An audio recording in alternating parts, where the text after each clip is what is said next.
Welcome to this week's Zaxby's pregame show. We are so excited you've chosen to join us today. We're going to talk some serious football. Last week was East Coweta, but we've got another travel game coming up this week. We're going to play New Hampstead. You guys, tune back in and stay with us. You're going to want to hear all of this.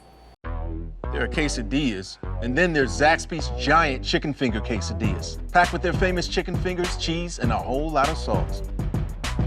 We're gonna need more napkins. Zaxby's giant chicken finger quesadillas. Who's got the sauce? Zaxby's. All right, everybody, we're back. Thank you so much for sticking with us. We are so excited because we're going to talk recap now. This was something that we had last Friday night, our game with East Coweta, and we traveled for this game. So, Kevin, give me your first few seconds of thoughts on that game, and then we'll get into it. Yeah, you know, it was. We knew it was going to be a good tune-up going into region play. For sure. They have East Coweta has some really good players, and they're well coached and a lot of tradition. And you know, I thought you know, we can get a lot. We can learn a lot from this game. Mm-hmm.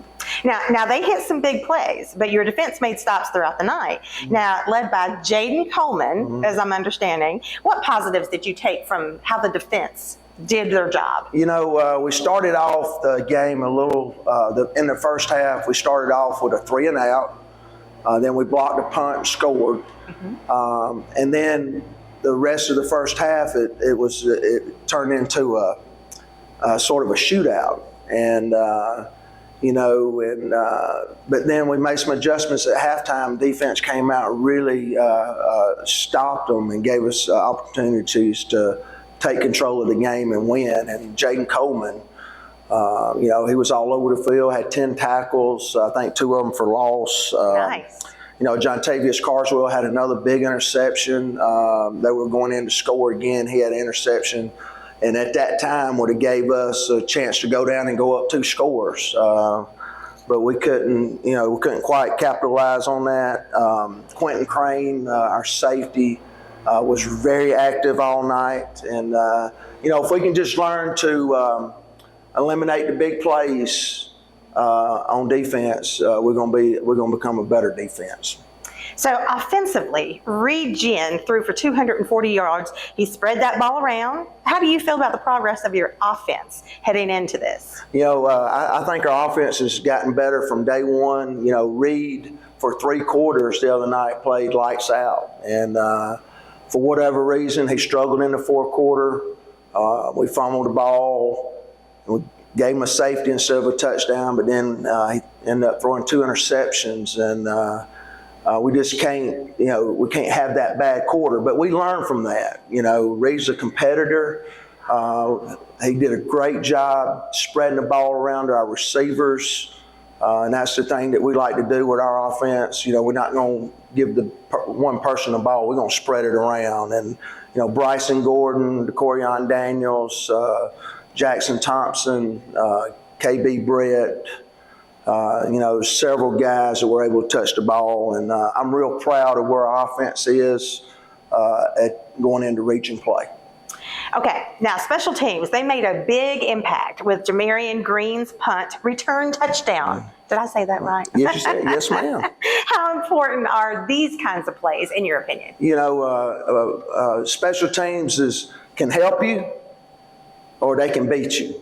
Mm-hmm. And or they can be complementary football. Mm-hmm. And I thought, you know, we stopped them. They went down and scored on their first drive.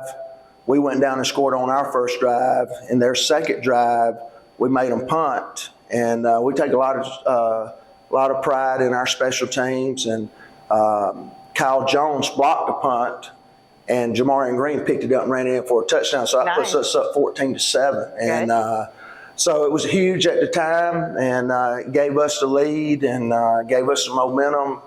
And so, you know, I think we did we punted the ball well when we needed to, you know, and we kicked field goals and all of our extra points. So I was real proud of the way special teams performed the other night.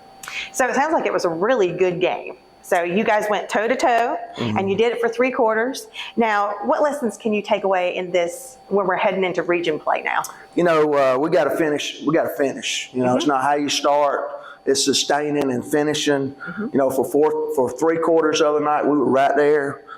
Turnovers and mistakes in the 4th quarter really cost us the game. The good news is we know how to clean that up, and I believe our guys are ready to respond going into region play. I'm excited, you guys. We are such huge Perry Panthers fans at Zaxby's, and we sincerely hope that you guys are going to travel and support on this next week as well. We'll be right back.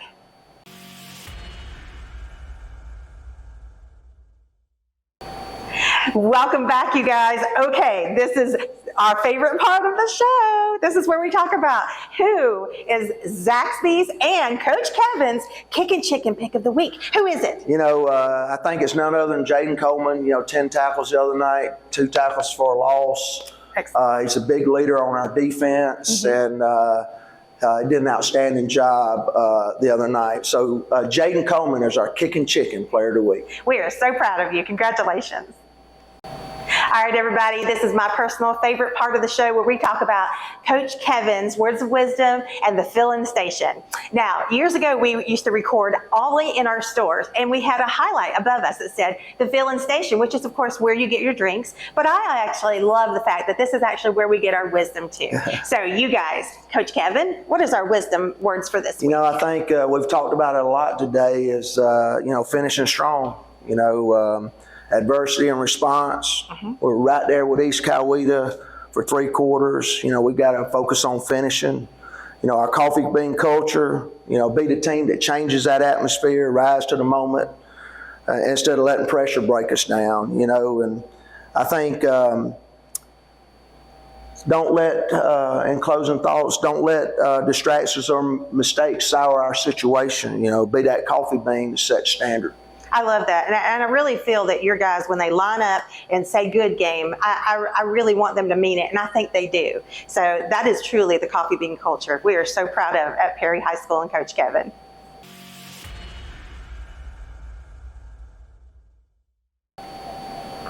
All right, you guys, so excited to talk football for this week. We're playing New Hampstead. Coach Kevin, tell us everything. Yeah, we got to go down to New Hampstead. It's in Pooler, Georgia. We're playing at Pooler Stadium. Kickoff set for 7:30. Tickets on GoFan.